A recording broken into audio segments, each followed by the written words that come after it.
Medicosis perfectionalis is back. Let's compare among skeletal muscles, cardiac muscles, and smooth muscles. Voluntary, involuntary, involuntary. Striated, striated, non-striated. If something is striated, it means it's made of sarcomeres. What the flip is a sarcomere? Let me explain. Here is your muscle. Each muscle is made of fascicles. Each fascicle has muscle fibers. This is a singular muscle fiber. If this is a skeletal muscle, each cell will have many nuclei. This is multinucleated.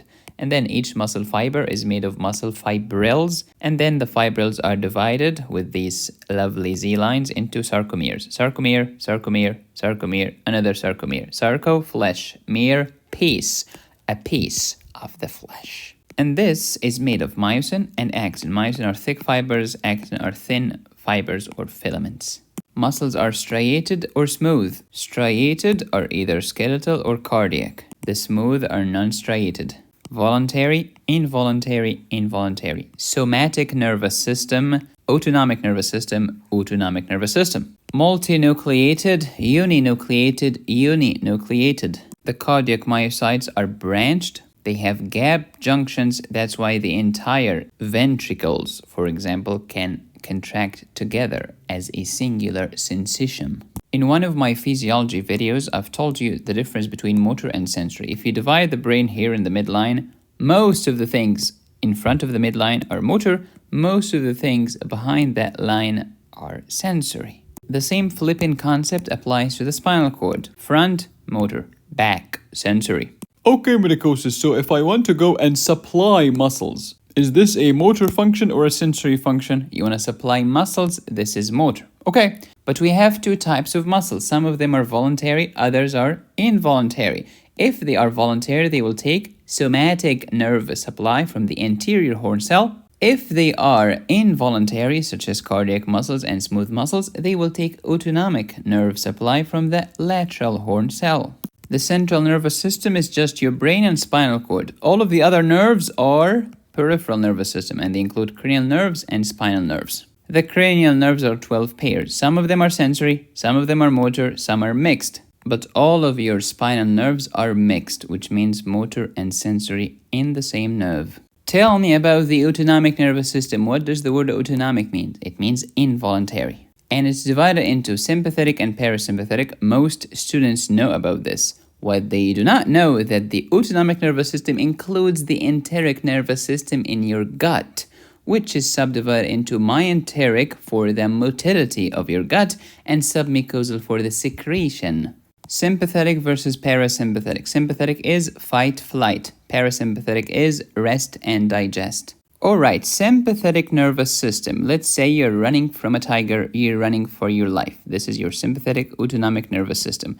Do you think this will increase heart rate or decrease heart rate? If you say increase heart rate, you are absolutely correct. Conversely, how about your beautiful parasympathetic nervous system? It will decrease your heart rate. You are resting and digesting. But let's cut both of these nerves. Oh, you mean you're gonna remove my sympathetic and my autonomic nervous system supply to the heart? Yes, separate the heart from the nerves. The question is, will the heart continue to beat and pump?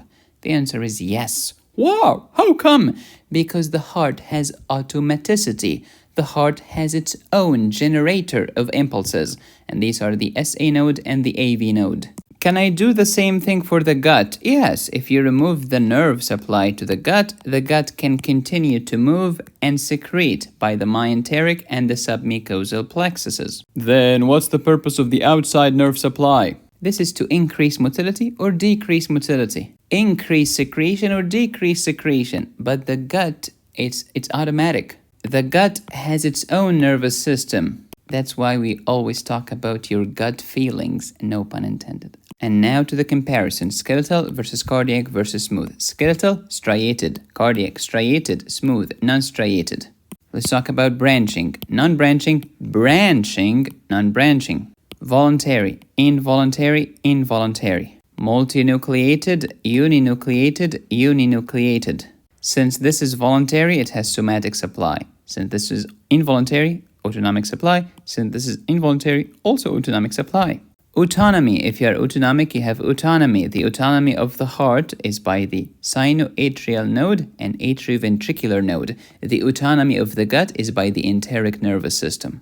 Troponin is present in the skeletal muscles, is present in the cardiac muscles, but it's absent from the smooth muscles, and it's replaced by calmodulin. This is very important clinically. Let's say that a patient came to you complaining of pain in the chest. Is the pain coming from the heart, or is it coming from the esophagus? Is it a heart attack or a diffuse esophageal spasm? Because, by the way, their chest pain is exactly the same. So, how can I tell the difference? You order serum troponin. If this is a cardiac muscle suffering, you'll find tons of troponin being released and dished out into the circulation. But if this is the esophagus screaming, the esophagus cannot release troponin into the serum. See, medicine makes so much sense once you understand what the flip you're talking about. Gap junction, absent from the skeletal muscles, present in abundance in the cardiac muscles, also present in the smooth muscles. Give me examples of skeletal muscles: biceps, triceps, quadriceps, etc. Cardiac muscles, your heart, and the smooth muscles include the muscles in the wall of the stomach, in the wall of the intestines, the wall of the uterus, the wall of blood vessels, etc., etc., etc. Let's review the muscle types from Picmonic. These are the skeletal muscles bound to skeleton, cardiac myocytes, and smooth muscles in your gut. Skeletal muscles, multinucleated. Cardiac muscles, uninucleated. Smooth muscles, uninucleated. Skeletal muscle is somatic nerve supply, the somotic. Cardiac muscles and smooth muscles, however, are autonomic. Skeletal muscles are striated. Cardiac muscles are striated. Smooth muscles are non-striated. If you like this video, you will love my cardiac pharmacology course on my website medicosisperfectionalis.com. Learn about anti-hyperlipidemics, anti-arrhythmics, anti-anginal, antihypertensives, diuretics, and digoxin. Thank you for watching. Please subscribe, hit the bell, and click on the join button. You can support me here or here. Go to my website to download my courses. Go to Picmonic for animated medical mnemonics. Thank you for watching. As always, be safe, stay happy, study hard. This is Medicosis Perfectionalis, where medicine makes perfect sense.